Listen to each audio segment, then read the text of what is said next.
Hey, what is going on, Scatterbrains? Figured I'd just check in a little bit. I don't know if this will even get posted.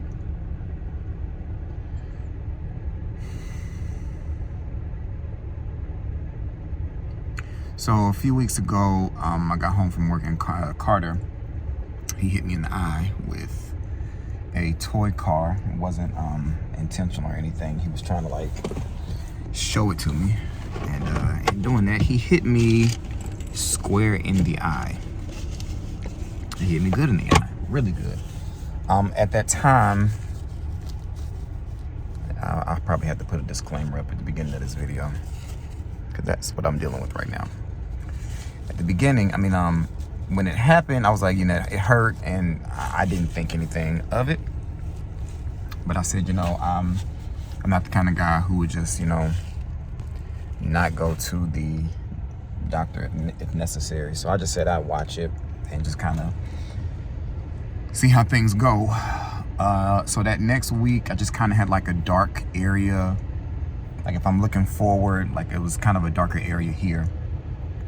And I said, okay, well, I would expect that after you get hit, but I will just watch it to see, what happens. Saturday comes, so he hit me on a Friday, so we got the next Friday and then that Saturday. And mind you, this was the day before a ice storm was going to hit us. It was gonna hit Charlotte.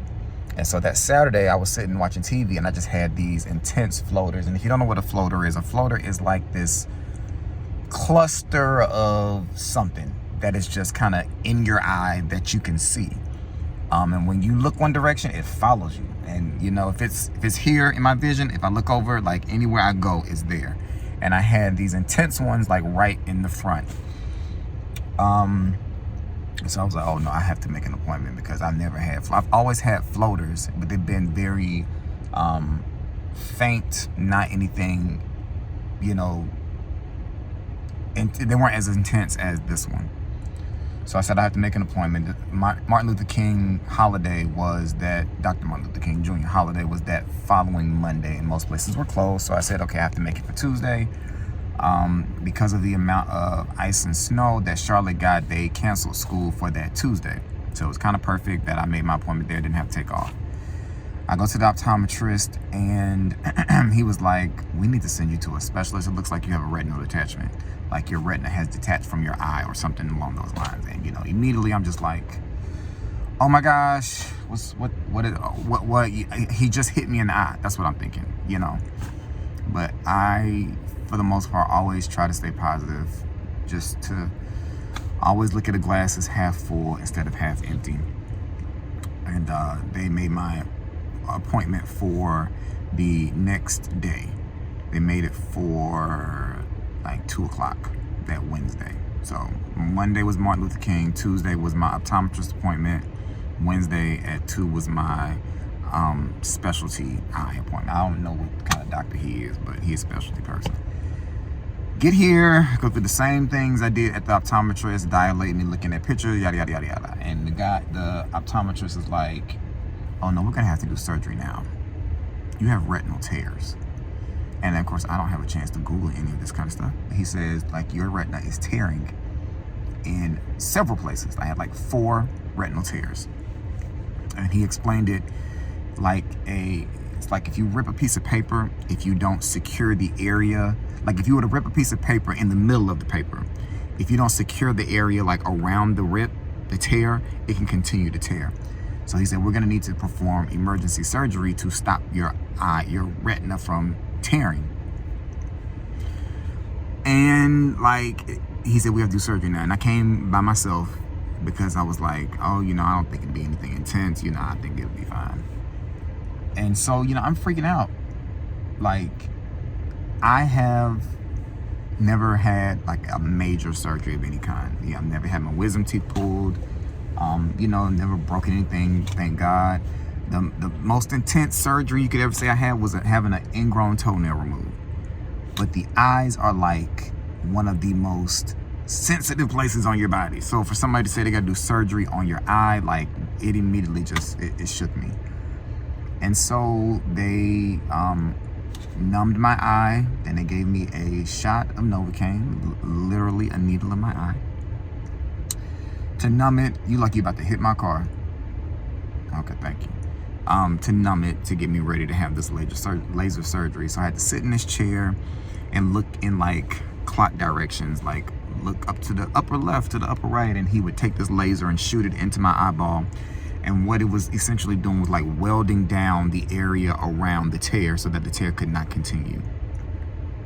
He said, you know, it'll take a couple hours, but you know, your vision will eventually clear up. By this point though, I told you, like on that Saturday, I started having those floaters. The floaters eventually went away. But by like that Sunday, everything was getting hazy in my left eye. Everything was getting hazy, and it was just getting worse. So like the black area had gone, the floaters had kind of subsided, but now everything was hazy and blurry. It looked as if like I was looking through really dirty glasses that I could not clean. At one point, I was just hoping it was my contacts, so my contact side was still there. And he said, oh, that's because blood is hemorrhaging in the back of your eye from the retinal tears. So what you're seeing is blood.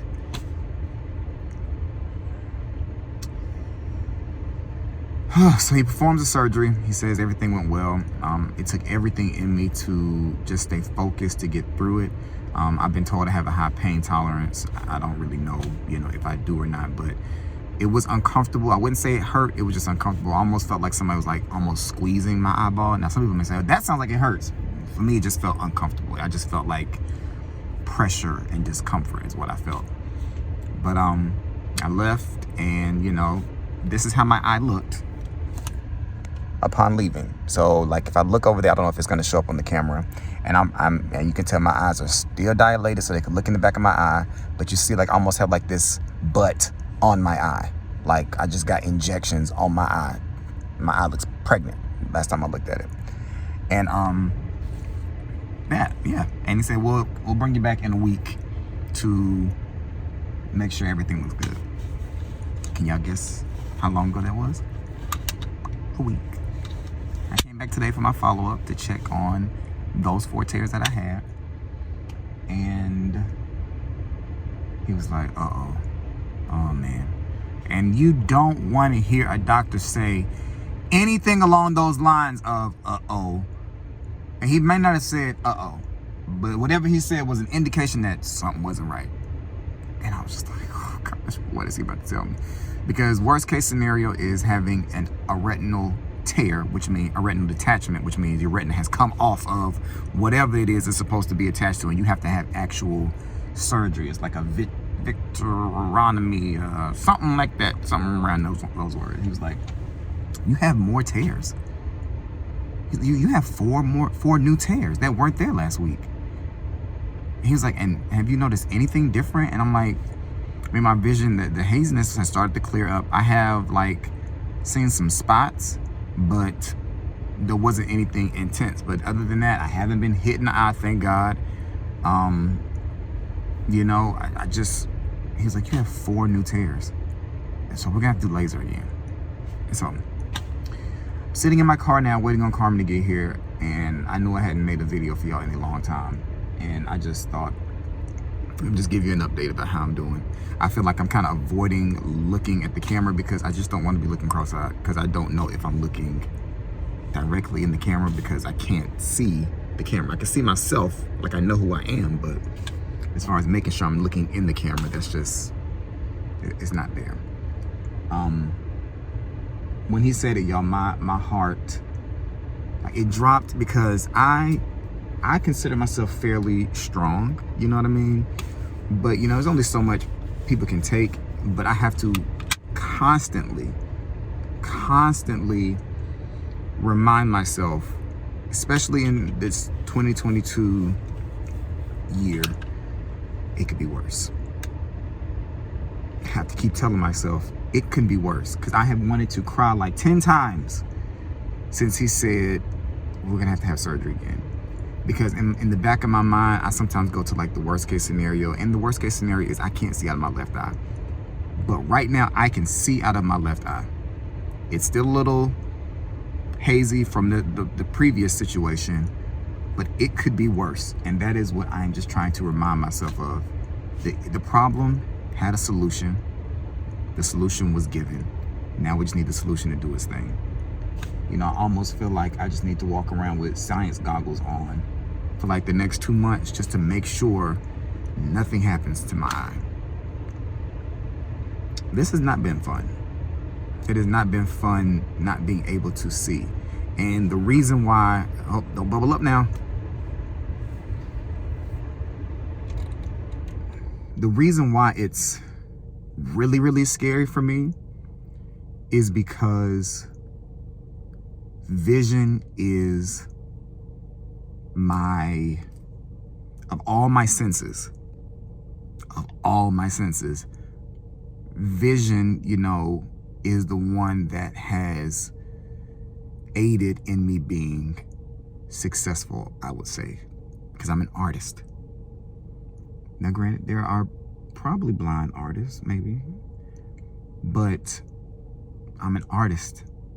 I use my eyes to see, to draw, to illustrate. Like, I'm an art teacher because I can see. I'm an artist because I can see. And so, you know, in my mind, I'm just like, oh my gosh, like I have taken my vision for granted. I have taken my vision for granted and still have full. I still got a right eye. Hopefully I keep a right eye, you know, prayerfully I keep a right eye. But that's the part that scares me the most, is just like, what if this solution doesn't work? You know, and there's some people who say you shouldn't think about the bad stuff, but I got to consider all things to prepare myself. Going, hoping for the best, but expecting the worst. You know, that's kind of what I have done, just to kind of just be prepared. But I just wanted to check in with y'all, just to let y'all know what I have been going through for the past couple of weeks. Carmen and I want to get a live going just so we can talk about her gift bags and, you know, the new products I have, but clearly it won't be anytime this week. So yeah, Scatterbrains, if y'all could just, how much time is that? See, like I struggle to see. I'm at what, 12 minutes. See, like and because my eyes are dilated, I'm having to look at stuff like this. So now I can read the time, you know, when it's like this. But Scatterbrain, just keep your boy in your thoughts and prayers. Pray for my eyeballs, y'all. Please pray for my eyeballs, that they heal. He did say the surgery from last week, like I said, I don't know if I said it was successful. Those tears don't look like they're torn anymore, and they look like, you know, they're supposed to look. He even, when he went in to correct these new ones, he hit the old ones a little bit more, I guess, just to give them a little more reinforcement. But yeah, if y'all can just send one up for me, I'd appreciate it. And I'm not one to ask for prayers. You know, everybody needs prayer, but I'm going to actually request it this time, because I just, this is a lot. This is a lot. And I know it's probably a test, and I'm going to fight, but, you know, I still just need a little bit of prayerful help, y'all. So, yeah, that is what is going on. So if I ever make it to another video anytime soon and my eye looks a little odd, that is why. I really wish I would have said like disclaimer at the beginning of this video, because for people who have weak stomachs, they might not want to have seen it. I had to put it in the title because I'm not going to edit this. But yeah, Scatterbrains, I'm rambling, but I just wanted to give y'all a little bit of life update about how things are going for me. So things could be worse. Things could be worse. They could be a lot worse. There's a lot of people going through like serious things, and you have to remind yourself there is somebody in this world that would trade places with you in a heartbeat. And I have to tell myself that. There are people walking around this earth who, if they heard how my life was and how this situation was compared to whatever they're going through, they would say, please, let's switch places. I'll gladly take on that issue for you to take on these 13 that I have. And I think that that's probably the bigger lesson, is just be grateful. But But yeah, so I'm gonna continue sitting here waiting for Carmen to get here so she can drive my car, because she doesn't trust me to drive. And I actually gotta say, like, I feel like I could drive home. She wouldn't let me. And if I did, it'd be probably hell to pay when I get home, but I'm not gonna chance it today. There's been enough going on, so. But I could definitely drive, even if I gotta drive with just the one eye. You know, people in the left lane might have a couple issues with me, but you know, people on my right, they'll be all right. So yeah, I've missed y'all. I hope y'all are enjoying Married at First Sight. I'm not watching, have no clue what's going on, but yeah, there's that. But yeah, hopefully we'll see y'all soon with a live, so we can talk about all these great products we're bringing, since it's Black History Month. You know, it's kind of when we wanted to do it. But until next time, Scatterbrains, y'all take it easy, take care of yourself, and protect your eyes. All right, y'all.